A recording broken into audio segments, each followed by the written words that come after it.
good. I love this movie so much. We need to talk about it more. Hello, and welcome to Madison Rambles, honest opinions about some movies. I want to talk about some movies that we've all heard about. We're gonna highlight some movies that I feel like people don't talk about enough, and they should. So first we're gonna start off with some movies that I really enjoy, and then we'll finish it off with some movies that I don't enjoy that other people might enjoy. So some unpopular opinions. Let's remember, these are opinions. I want to have fun. If you disagree with my opinions, awesome. Put a comment down below. Let me know why. Let's have a nice, fun discussion. Let's keep it civil. First of all, I want to talk about the abundance of Cinderella stories out there, and the best one, the cream of the crop, the creme a la Edgar. Okay? The best A Cinderella story movie out there is obviously A Cinderella Story Christmas Wish. I'm kidding. That's not a very good movie. Rather, my favorite version of a Cinderella story would be Ever After, A Cinderella Story, featuring Drew Barrymore as Danielle and Douglas Scott. I'm going to be pronouncing so many names wrong. Please forgive me. As our lovely Prince Henry. Now, I don't quite remember this movie like I really wish I could because it's not on Netflix, last I checked. But when it was on Netflix and I checked it out, I absolutely loved it. I felt like they did a really good job of sticking with that classic Cinderella story formula without being a cliche classic Cinderella story formula. Obviously, the Hilary Duff version is a classic and awesome and so good, but my personal favorite is Ever After. I think it teaches some really good lessons that go beyond what the original Cinderella story's lessons are, and just, it makes it not cliche, and it's not, some sort of silly story like A Cinderella Story Christmas Wish. If you guys have not watched Ever After, A Christmas Story, go watch it. It's awesome. Also, I'm a little biased because I love Drew Barrymore. These next movies that I'm going to talk about are on my favorite movies of all time list. So I'm definitely going to be biased and say that they are amazing and more people should talk about them. Megamind. Megamind features so many voices that we all know and love. Tina Fey, Will Ferrell, Brad Pitt, and it is such a good movie. It's sort of a shame that it didn't see as much success as some of the other animated movies around it, because this movie, okay, first of all, the soundtrack. If you're an 80s lover like me, bad to the bone, you are going to love this movie just by soundtrack alone. It has such great music. They utilize bad in lyrics brilliantly. For that reason alone, Megamind is amazing. But the other reason is the plot.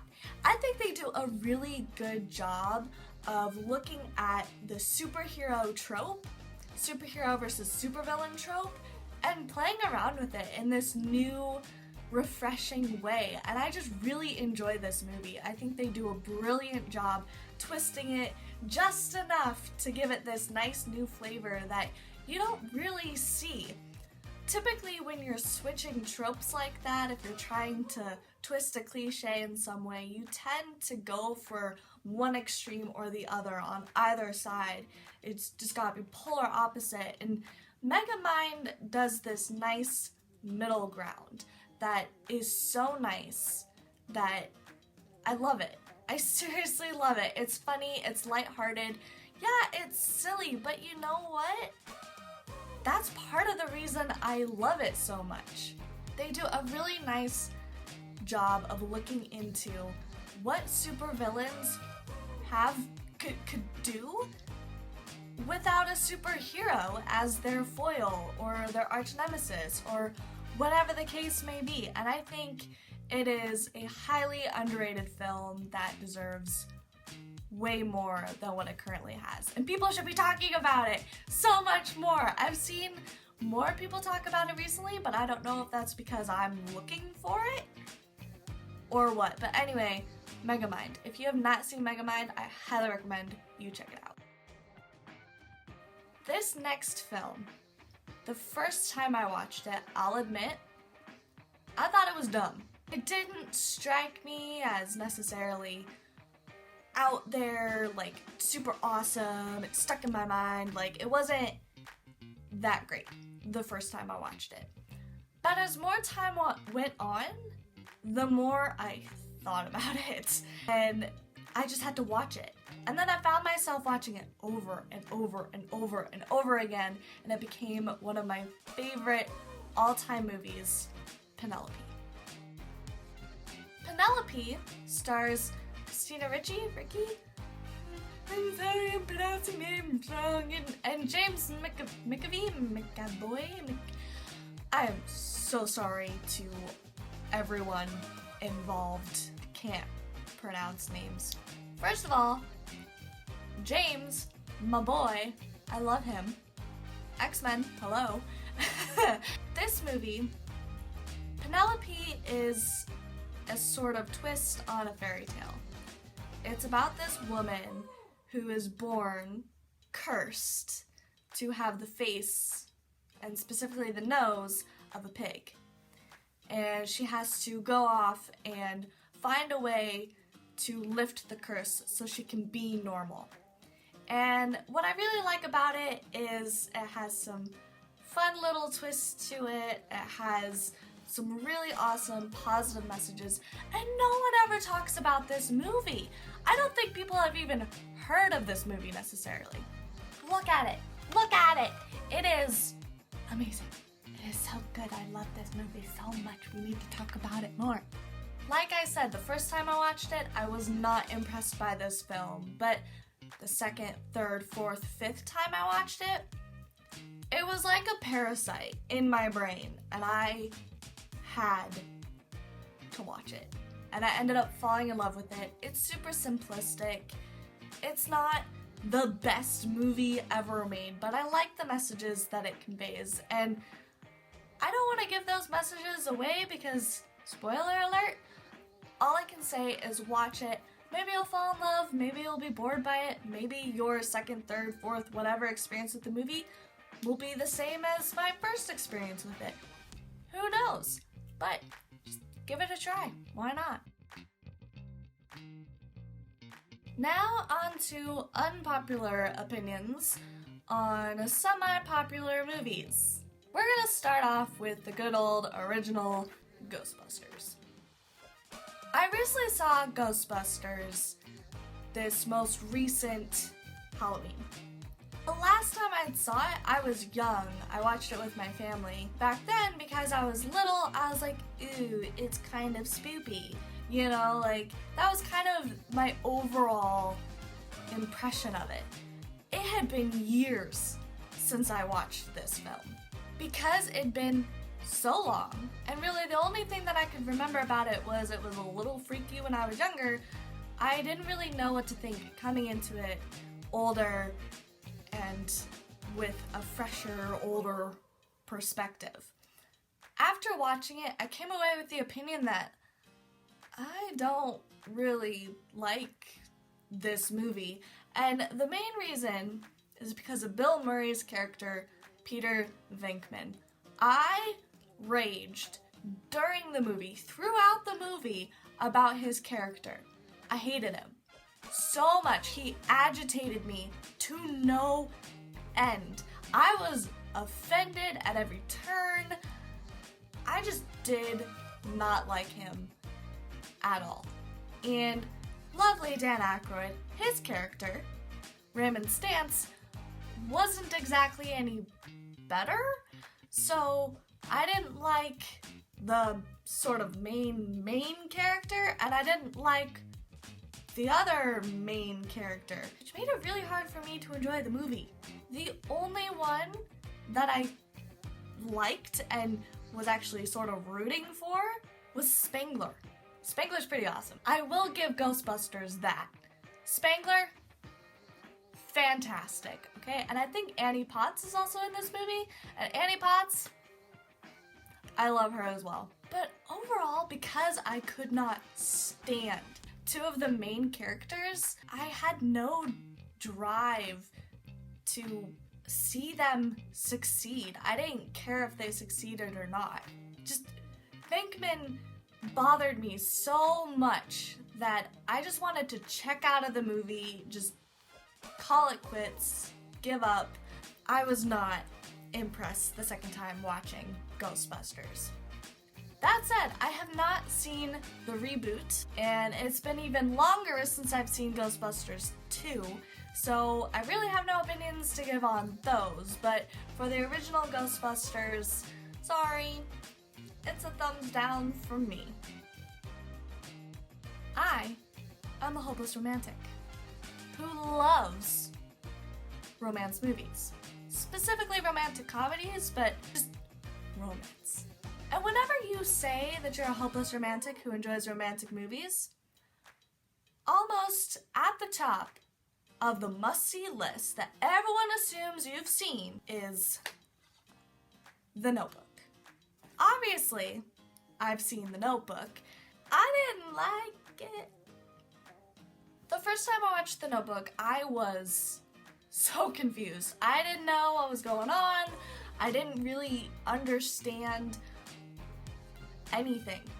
I was so confused, and because I was so confused, it took away from my enjoyment of the movie. So a couple of years later, I was like, hey, maybe I should give this movie another chance, because the first time I watched it, I was so confused.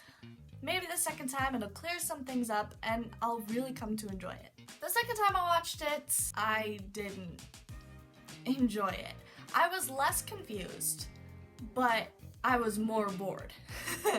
For one, Noah and Allie's relationship is toxic. Personally, I didn't find anything that romantic about their relationship, and I really wasn't voting for them to make it. You know, I really didn't care one way or another if they made it through whatever it was, because their relationship was so not good. And I just didn't find it that romantic, I guess. For me, the most romantic part was the elderly couple, but they take up such a small amount of the movie that it's hardly worth it. Like, the rest of the movie is hardly worth it for me. Also, Ryan Gosling. I think that's the real reason. Ryan Gosling and Rachel McAdams. I love Rachel McAdams. I love her probably more than I love Ryan Gosling. I think they're the main reason that The Notebook does such a great, has such a great standing in terms of like romantic films that every hopeless romantic has to see. As a hopeless romantic, I really don't think it's that necessary for you to go watch it. Sorry, Nicholas Sparks, but it's a no from me. Finally, I'm treading into some dangerous territory.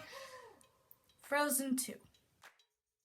It's so funny. It's like anytime you're going to say something bad, if you're going to critique a Disney movie, you have to start it with, I love Disney. You have to justify it. In order to critique Disney, you have to be a diehard Disney fan. Has anyone else ever noticed that? Like, anytime you're gonna say something bad about a Disney movie, you have to love Disney. Like, otherwise you're gonna offend the entire Disney community unless you say, but I love Disney. I'm a huge fan. Which I am. I love Disney. I think Disney's pretty cool. My opinion of Disney has been declining over the years, and I'm hopefully gonna do a video of that sometime in the future. But while I love Disney, I didn't love Frozen 2. To be honest, I don't have that much faith in Disney sequels. Sometimes they're amazing. Most of the time, they're not. Sadly, I believe that Frozen 2 falls into that category of it wasn't that great. To me, Frozen 2 felt like a fan fiction. It felt like someone who was completely out of the production team for the first movie, watched it on their own, created their own theory about it, and then made the second movie. And because of that, in a sort of weird way, it felt very disjointed from the first one. The person that I saw Frozen 2 with, we actually had a discussion about this, where if you compare Frozen 2 to Frozen 1, Frozen 2 is not good. But if you keep Frozen 2 as sort of its own separate category, like you don't compare it to Frozen, it's not half bad, but it is literally a sequel. So in order to enjoy it, you have to distance it from its original. To me, that seems like they missed it. To me, it seems like they failed in terms of making Frozen 2 a good sequel. You have to keep it, in my mind, separate from the first one in order to enjoy the second one. Confession. The entire reason I was even excited, I was even willing to watch Frozen 2 was for Anna and Kristoff. I know it seems like a petty answer, but refer to Hopeless Romantic. I was so excited to see Anna and Kristoff's relationship continue. I wanted to see that development of their characters and of their relationship, and I was like, yay, we get a sequel to do exactly that. The sequel didn't do exactly that. For most of the movie, Kristoff, gone. I don't know what happened to him. Anna went off, had her adventure. Kristoff was just sitting at home putzing around, and I'm like, where's their development? Where, they had some really good material that they could work with in terms of, figuring out their relationship and the dynamics and how they were gonna work, and they had hurdles to face, but they just didn't do much with it. I mean, it was kind of, to make fun of Disney a little bit, it was like, you sing a song, you make it all better. It was kind of what they did with the hurdles that Anna and Kristoff were facing. But to me, it was just kind of like, Kristoff was one of the central characters, there are many, one of the central characters in Frozen. And yet he was shirked aside for Frozen 2. And I felt disappointed. There are some good things about Frozen 2. I'm only going to mention one of them because I don't want to spoil it for anyone who hasn't seen the movie, but Kristoff's 80s power rock ballad. Fantastic. My favorite part in the entire movie was his song. It seemed silly, and then once you realize that its purpose was to be silly, I freaking loved it. It was the best part of the movie. It made it almost worth it to have seen it in theaters. If that song wasn't there, I can almost say that I probably wouldn't have bothered to see it in theaters and would have just waited for it to come on DVD.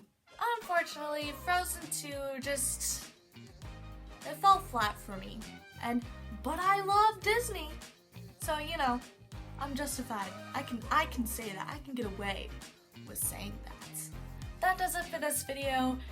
Thank you guys so much for watching. I know that these were kind of just random movies out of nowhere. Who knows, maybe we share an opinion, maybe we have differing opinions. Share with me down below in the comments. Like, comment, subscribe. All that normal YouTuber stuff that all YouTubers are apparently contractually obligated to say. Thank you guys so much for watching. I hope you enjoyed, and I hope to see you all in the next video. Bye!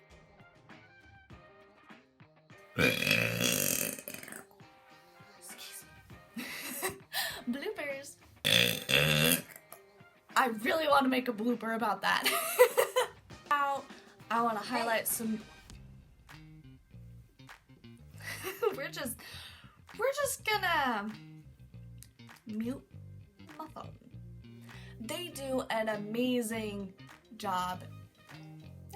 Not really. I will give Goosebusters. I could not stand two of the main characters.